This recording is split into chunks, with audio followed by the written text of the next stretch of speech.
তো আজকে সকালে আমি রান্না করব ওই সোয়াবিন রান্না করব, আর হচ্ছে পেঁপে বটি আর জলপই দিয়ে একটা টক হবে। আর মেয়ে তো প্রত্যেক দিনই ওর আলু সিদ্ধ লাগবে, মানে যত যাই হোক, মানে সবজির মধ্যে মানে ওর এটা হচ্ছে আলু হচ্ছে ওর প্রিয়, কারণ প্রত্যেক দিনই ওর আলু সিদ্ধ লাগবেই।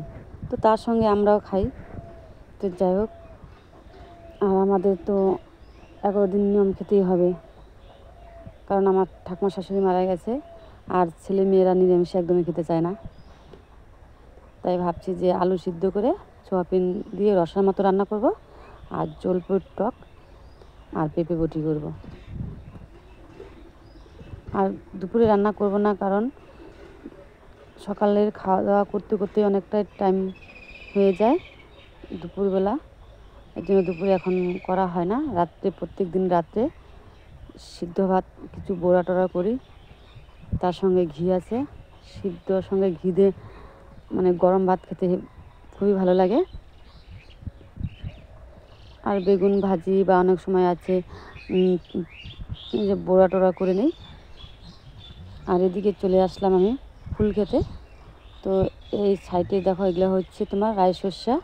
তো অনেকটাই বড় হয়ে গেছে, কিন্তু রাই সর্ষার পাতাগুলো সব কিছুতেই খাওয়া যায়। ঝোল শাক খাওয়া যায়, ভাজি খাওয়া যায়, বা যে মাংস পোলট্রির মাংস যে রান্না করে ওখানেও দেওয়া যায়, খেতে খুবই ভালো লাগে।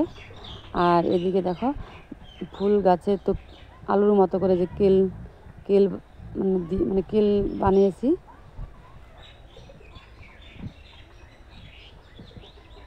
আর কয়েকদিন গেলেই ফুল ধরবে, এখনও মানে এতটাই হয়নি।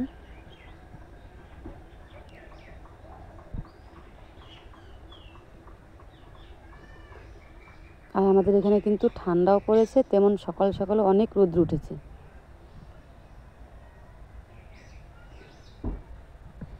আর এটা হচ্ছে আমাদের বারান্দার দেওয়ালের, এখানে দেখো অনেক ধরনের গাছ আছে।